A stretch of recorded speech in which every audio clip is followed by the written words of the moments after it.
Hi everyone, we're going to start chapter 3 with combining 3 sections all into one set of notes. So hopefully this section or this video doesn't end up being too long, but we are going to combine section 1, section 2, and section 5 all together. And it's really almost entirely about lines being intersected by a transversal. There is just a little bit of stuff that's not related to that I think is weirdly put into this chapter. It should have probably been put into chapter 1 or 2. But looking back on lines being parallel or something called skew on three-dimensional figures or multi-plane figures. And then the rest of it is all about lines being cut by a transversal and all of the different angles that are resulting from that. And what those relationships are. And they're all different types of pairs. It's heavy on the vocab, and you do need to know it. So it's going to be something that we're going to spend a fair amount of time just getting used to the vocab words. But essentially, once we know what those relationships are, we can find missing angles, and we can also use angle information to basically determine whether lines are parallel or not. Okay, so starting out with vocab, parallel lines. Parallel lines are lines that are coplanar, first of all. They're on the same plane. And they will never intersect. And I think everybody pretty much understands that parallel lines will never intersect. So here in a parallelogram, I'm going to teach you how to mark parallel lines. Parallelograms, opposite sides are parallel to each other. So here, AB is parallel to DC. And I'm going to mark that with a filled-in arrow. Okay, and it's messy. I'm sorry about that. So I would say AB, segment AB, is parallel to segment CD. So this symbol here going up and down, 2 bars kind of going up and down, that is the symbol for parallel. And likewise, AD is parallel to BC. Since they are parallel to each other, but not parallel to AB and DC, I have to note that somehow using 2 arrows. So I would, excuse me, I would write that as AD is parallel to BC. Skew lines. Remember in class I was asking all of you, did I teach you skew lines? Because in my mind it should be in chapter 1. But strangely in this textbook it is not. So skew lines.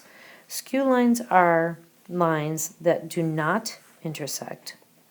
They will never intersect, just like parallel lines. But how they differ from parallel lines is that they are not coplanar. They're on different planes altogether. So I'm going to look over here at this diagram and I'm going to come up with some vertice names. AB, and I'll call this one CD. Okay, so hopefully you see that AB here is on 2 different planes. It's on the top piece and it's on this right side. CD is on the front face of this rectangular prism, and it's also on the bottom face. And hopefully you can see they are on different planes altogether and that they will never intersect. I forgot my R over here. So in this case, AB segment, actually I'll call it a line, is skew to line CD. And there were other skew lines on that rectangular prism as well. Parallel planes are planes that will never intersect. So over here in this diagram, I have plane A and plane B, and you can see that they are parallel. They will not intersect. Likewise, I think it's worth noting that line L and line M are on different planes, and they will never intersect. So I think it's interesting to also write line L is skew to line M. All right, so this whole talk of transversal, you should have seen this in middle school, but in case you have not, we're going to look at all of these angles again. A transversal is a line that intersects two or more lines on the same plane. And when it does intersect, of course, lines intersect at points. And consequently, there's all kinds of angle pair relationships that are formed. So in the diagram, I have a couple different cases. I have a transversal crossing two lines, so the blue lines here are just two random lines, and the transversal is the red. And here it appears that the transversal is crossing two parallel lines, of course. We don't really know that they're parallel unless we're told for sure that they're parallel or marked as parallel. We can't assume. And then here in this diagram, this transversal, the red line, is crossing actually three lines. So some diagrams can get kind of complicated. All right, let's practice with naming parallel segments, parallel planes, and skew lines. So in this diagram, again, we have either a rectangular prism, or it could be a cube. I'm not really sure. Nothing's marked as congruent, so I would have to assume it's a rectangular prism. So name all segments parallel to BC. Well, BC is here, and we need to name all segments that are parallel to BC. Well, we can see that FG is parallel, EH is parallel, and DA is parallel. Basically, all of these up and down lines here. Now, you may question EH, this one. So hopefully you can all see FG and DA, they're actually on the same plane. Some of you may say, well, why is EH parallel to BC? They're on different planes. Well, remember, through any three non-collinear points, you can define a plane.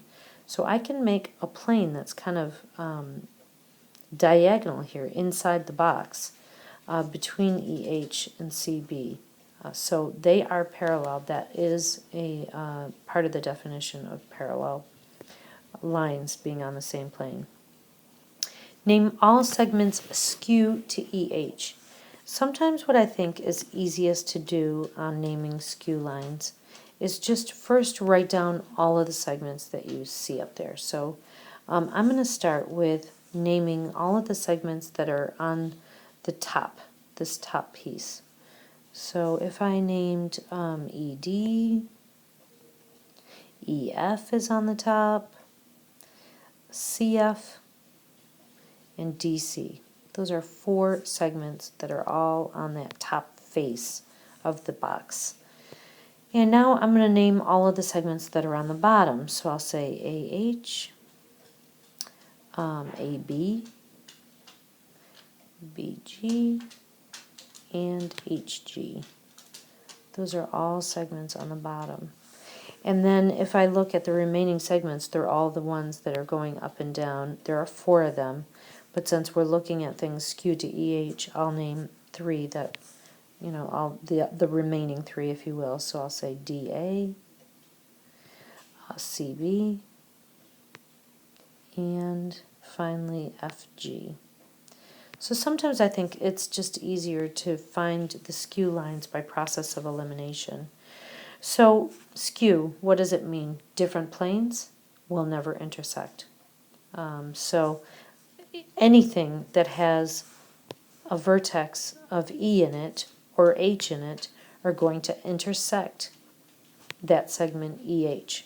So you can immediately eliminate anything that has E or H. So we'll eliminate that one and this one. Now let's look at CF. CF is that skew to EH. It's on a different plane and it will never intersect. So definitely CF is skew. DC. DC is on a different plane and will never intersect, so DC is skew. AB. AB is on a different plane and will never intersect, so that is skew. BG, same thing. DA, well, DA is parallel to EH. It's on the same plane, so this one is not going to go. CB, as we mentioned above, that could be on another plane. We could make a plane diagonally across this cube or rectangular prism, so that is parallel. And FG is also parallel and on the same plane. So sometimes I just think it's easier to find the skew lines by process of elimination. All right, name a plane parallel to plane ABG. Okay, ABG is the bottom face of the rectangular prism. So there's only one answer here that's parallel to that bottom face, and that would be the top face. So we can name that plane by any 3 non-collinear points. That's key here, non-collinear. And it does take 3. So you could name that plane EFC. I'm going to go around the circle. FCD or DEF. Any of those are acceptable answers. Okay, let's talk about these lines being cut by a transversal. So as I mentioned, a transversal is a line that cuts through 2 or more lines. They may or may not be parallel. So in this case, on the left, I have 2 lines here being cut by a transversal. 8 angles result from that. To the right, I have the same thing, 2 lines being cut by a transversal, and the same 8 angles are being formed. In this case, I'm going to say that these lines are parallel. And they're not marked, so I'm just going to mark them as parallel. I might as well name them. I'm going to name this M and N. M and N. In this case, I'm going to say M is parallel to N. Okay, interior angles. Interior angles are in the space here, in between these 2 lines being cut. So interior means inside, inside. And exterior means outside. And when we're talking about outside, we're talking about the 2 lines being cut. So the interior angles in both diagrams are angles 3, 4, 5, and 6. I'm using this S inside of the angle symbol here just to abbreviate the word angles. And the exterior angles in both diagrams are the same. 1, 2, 7, and 8. Angles on the same side of the transversal. So what do I mean by that? Here's the transversal. I'm looking for angles that are all on the same side. So in both diagrams, we have angles 1, 3, 5, and 7 is on the left side, and angles 2, 4, 6, and 8. So these are on the same side, and these are on the same side. Let's practice now on a more complicated diagram how to find interior and exterior angles. So line N is the transversal. So let me go to line N, and I'm going to make that colored here. Hopefully that's not too messy. So line N is the transversal. And what are the interior angles if that is the transversal? We're looking for angles inside the 2 lines being cut. So that would be inside L and M. So the interior angles are 4, 3, 9, and 10. And the exterior angles are 1, 2, 11, and 12. Okay, I'm going to erase that now. Next one, line P is the transversal. So I'm going to highlight line P here and look to see what's happening. The interior angles are the angles inside the two lines being cut. So the interior angles are 7, 8, 13, and 14. And the exterior angles are the ones outside. So we have 5, 6, 15, and 16. Okay, next, line L is the transversal here. So these two lines, N and P, are being cut, where the inside, the interior angles are 2, 3, 5, and 8. And the exterior angles will be the ones out here. And we have 1, 4, 6, and 7. And finally, line M is the transversal here. So the inside angles will be angles 10, 11, 13, and 16. And the exterior angles will be these here outside, which would be 9, 12, 14, and 15. All right, now some interesting things happen if a transversal is cutting between two parallel lines. So let's take a look at this. So the parallel lines here marked with the filled in arrows, the parallel lines are M and N. So I'm going to say M is parallel to N. The transversal is line T. Interior angles again will be the 3, 4, 5, and 6. And the exterior will be 1, 2, 7, and 8. So let's look at a number of postulates and theorems here resulting from parallel lines. So the first relationship, the first angle relationship pair that has a numerical relationship are called corresponding angles. Corresponding angles are angles on the same side of the transversal, and they're in the same relative location relative to these points of intersection. So what do I mean by that? So if I look at angle 1, I'm looking for an angle that is in the same relative position as angle 1 is, on the same side of the transversal, but same relative position as compared to these intersection points. So angle 1 and angle 5 would be corresponding angles. Likewise, and they're at about, 11 o'clock, let's say, if we think of them as a location in a clock. Angle 3 and angle 7 are also corresponding. So let's write these down. We've got angle 1 and angle 5. And the postulate, and this is a postulate, the corresponding angles postulate is something that we will not prove. But each pair, what it states is that if the lines are parallel, then the corresponding angles are congruent. So angle 1 and angle 5 are going to be one of those corresponding angle pairs, and they will be congruent. Angle 3 and angle 7 will be another pair. Angle 2 and angle 6 will be another congruent pair. And finally, angle 4 and angle 8 will be another congruent pair.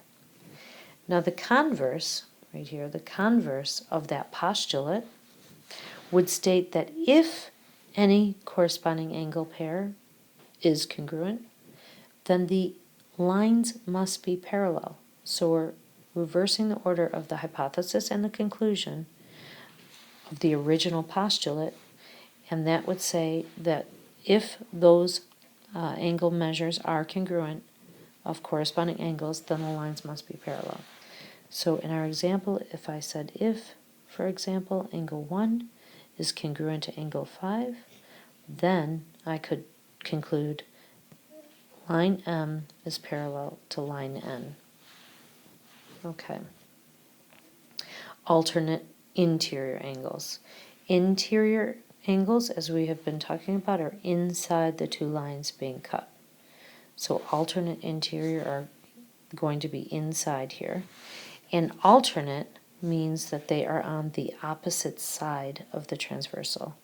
So angle 3 and angle 6 are an alternate interior pair, and angle 4 and angle 5 are an alternate interior pair. The alternate interior theorem, so this is a theorem, which means we could prove it. The theorem says that if two lines are parallel and being cut by a transversal, then the alternate interior pairs are congruent. So we have angle, I have to move back up here, angle 3 and 6 and 4 and 5. And angle 4 and angle 5 are going to be congruent. Its converse theorem states that if you have an alternate interior pair that are congruent, then you can say absolutely those lines are parallel. So if, for example, angle 3 was found to be congruent to angle 6, then I can conclude that M is parallel to N. Likewise, alternate exterior angles. So the exterior, as we talked about, the exterior is the outside angles here, outside the two lines. So alternate would mean on the opposite side of the transversal. So 1 and 8 are alternate exterior angles, and 2 and 7 are alternate exterior angles. And this theorem, it is a theorem and we can prove it, that if, let's see, 1 and 8 and 2 and 7, sorry about that, if angle 1 and angle 8 and angle 2 and angle 7, so if those lines are parallel, the alternate exterior pairs will be congruent. And the converse of the theorem would say that if any one of those pairs are found to be congruent, then the two lines must be parallel. And finally, one more pair, and this is called the consecutive interior angles. Interior, we're talking about angles inside the lines, but now instead of being on the opposite sides of the transversal, they'll be on the same side. So 3 and 5 and 4 and 6 are considered consecutive interior angles. The relationship, if those lines are parallel, the relationship between consecutive interior angles is that they are supplementary. So angle 3 plus angle 5 will equal 180 degrees. And, so, sorry, these two. And angles 4 and 6 will also have a supplementary angle relationship. So we could write that way. And the converse of that theorem, and this is a theorem, we can and will be proving this theorem, the converse would say that if, for example, angle 3 and angle 5 sum to 180, then we can conclude that the two lines are parallel. One little last theorem here, and I think it makes a lot of intuitive sense. If on a particular plane a line is perpendicular to one of two parallel lines, well then it must be perpendicular to the second one. So if T here, it's a transversal, if it's perpendicular to A, and A is parallel to B as noted here with these solid arrows, then T must also be perpendicular to B. And I think most of you will probably intuitively understand that. All right, let's take a look at some examples. In this case, every one of these examples are new problems. They're not related to the one before it, but I am using the same diagram over here, so please make a note of that. First things first, the transversal is line Z. So let's just get our bearings here with that. The transversal is Z, and X and Y are being marked as parallel. Okay. Let's see. Number 1. Angle 10 is 151 degrees. Find angle 17. So angle 10 and angle 17. They're on the outside, exterior. They're on the outside of the two parallel lines. And they're on opposite sides of the transversal. So we would use, to understand this, and the direction said, please justify your answer. We would say that they're alternate. Alternate exterior angles. We would use the alternate exterior theorem, and we would say that they must be congruent if those lines are parallel. So, therefore, angle 17 would equal 151 degrees as well. All right, number 2, angle 12 is 35 degrees. Find the measure of angle 16 down here. Well, the relationship between them is their corresponding angles. So I would say the corresponding angles postulate, and I'm going to abbreviate there, would say that they are congruent. So therefore the measure of angle 16 would be congruent. So it would also be 35. Number 3, angle 11 is 47 degrees, and angle 12 here is an unknown. We need to find that. Well, angle 11 and angle 12 really has nothing to do with any transversal. They are vertical angles, and that's a theorem. So we would say by vertical angle theorem,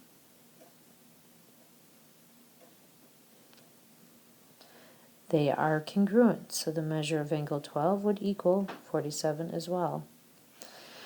Angle 13, right here, is 142 degrees. Find angle 15. Well, they are interior, but this time they're on the same side of the transversal. So that is called consecutive interior angles theorem. And that would say that they are supplementary. So 142 degrees plus the measure of angle 15 is going to equal 180 degrees. If I subtract 142 from both sides, I get the measure of angle 15 is going to be 38 degrees. Number 5, angle 15 here is 46 degrees, and angle 17 right next to it we need to find. Well, their relationship there has nothing to do with a transversal. They are a linear pair. So that is linear pair. And we would say a linear pair is supplementary. So we've got 46 degrees plus the measure of 17 is going to equal 180. I'm going to subtract 46 from both sides, and that would say the measure of 17 is equal to 34 degrees.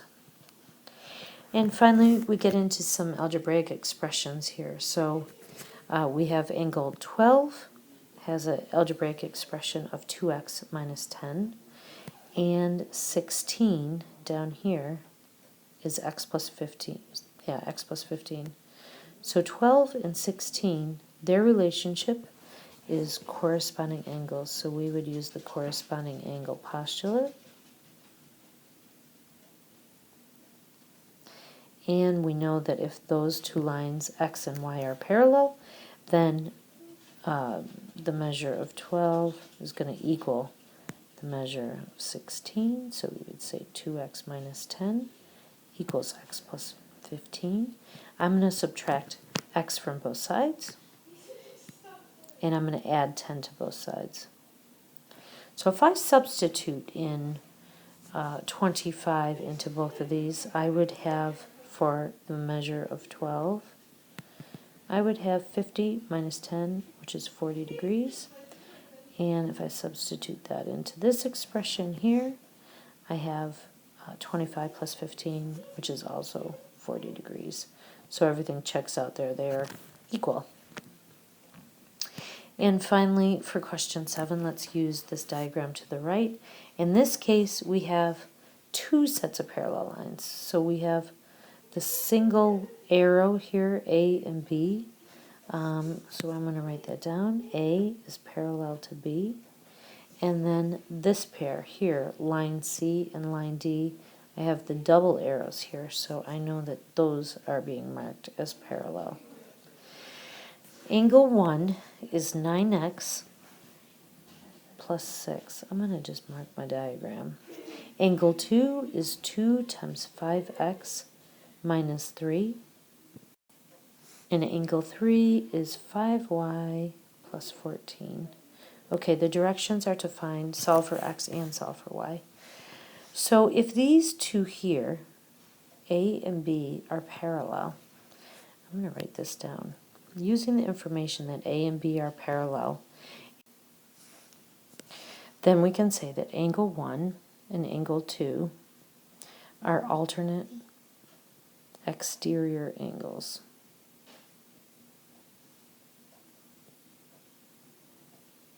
And using the alternate exterior angle theorem, we would say that they're congruent.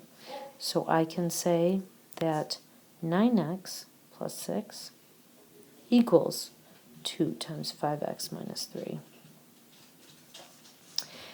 9x plus 6, and I'm going to use the distributive property. And I'm going to subtract 9x from both sides, and I'm going to add 6 to both sides. So that would say that x equals 12. Now, looking at the other relationship here,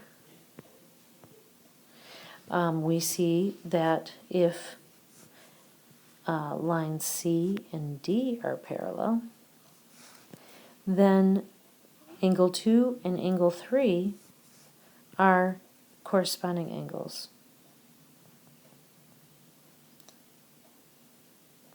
And the corresponding angles postulate would say that they are congruent as long as those lines are parallel. So because I have two unknowns, I'm going to go ahead and substitute in 12 here, x equals 12, into this angle 2. So 5 times 12 is 60. 60 minus 3 is 57. And 57 times 2 would give me 114 degrees. So this whole thing is 114 degrees. So I'm going to say that 114 degrees is going to equal 5y plus 14.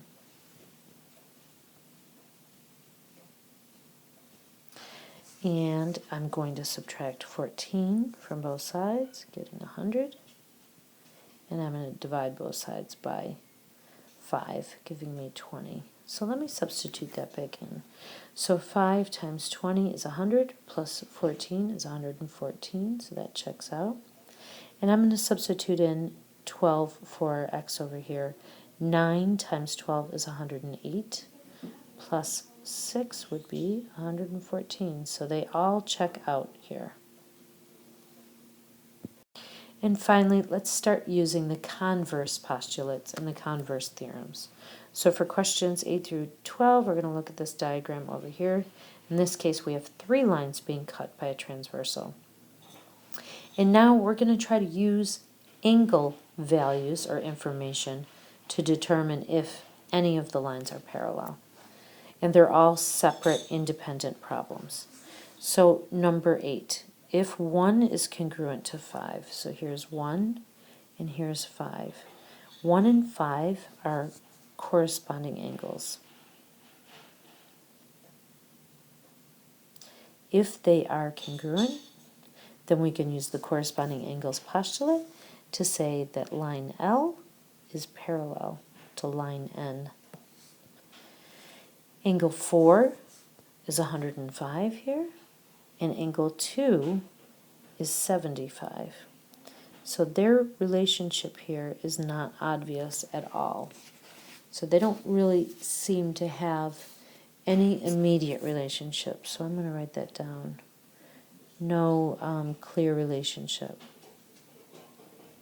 However, we can still kind of work our way through and see what we see using vertical angles or linear pairs. So if angle 4 is 105 degrees, I can say vertical angles here. I could say that this angle here across from 4 is 105 degrees. Likewise, I can say that angle 3 would be a linear pair with angle 4. So angle 3 would have to equal 75 degrees. Now angle 3 and angle 2 are alternate interior. And they are congruent. So if they are congruent and they are alternate interior, we could say by the alternate interior converse theorem that lines L and M must be parallel.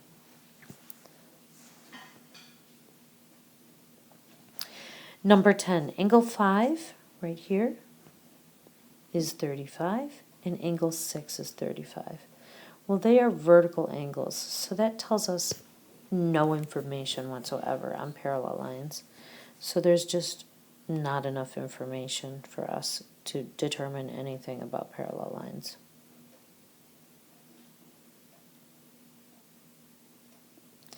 Number 11, angle 4 is 150 degrees and angle 5 is 20.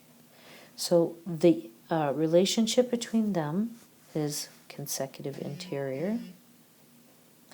And when we're trying to determine if lines are parallel or not, we would look at the converse of the theorem. So we would expect those angles to be supplementary. Well, if I add 150 to 20 is 170 degrees. I'm going to do that. 150 plus 20 equals 170 degrees. So that's not supplementary. Consequently, we don't know anything about the relationship between lines L and M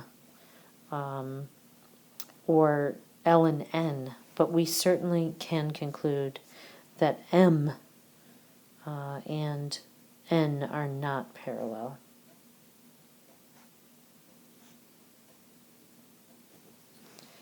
Number 12. Angle 1 is 14 degrees and angle 6 is 14 degrees. Well, those are alternate exterior angles. And so if I use the converse of that theorem, if they are congruent, then those lines must be parallel. So I can conclude that L is parallel to N. And finally, question 13, we have some lines here being cut. PQ and MN are being cut by a transversal, WZ. We're asked to find the measure of ZYN, that's over here, ZYN, this angle, in order to make PQ parallel to MN. So if we look at the two angles, we can say that angle ZYN and angle PXW, this one up here, they're alternate exterior. So if I can force them to be congruent, then I'm forcing those lines to be parallel. So I could put these equal to each other. 11x minus 25 equals 7x plus 35. I'm going to subtract 7x from both sides. And I'm going to add 25 to both sides. And the last step, I would divide both sides by 4. And I get x equals 15. But the question asked us to find the angle measure. So I'm going to substitute 15 in. Here, 7 times 15 is 105. Plus 35 would be 140 degrees. Let me try it up here just to make sure that I did all my math correctly. So 11 times 15 would be 165? No. Is that true? Yeah, 165. And 165 minus 25 would be 140. So that also checks out. They are congruent. Okay, that concludes this. I'm sorry for the length of the video, but we put 3 sections all into one video. And thanks for listening.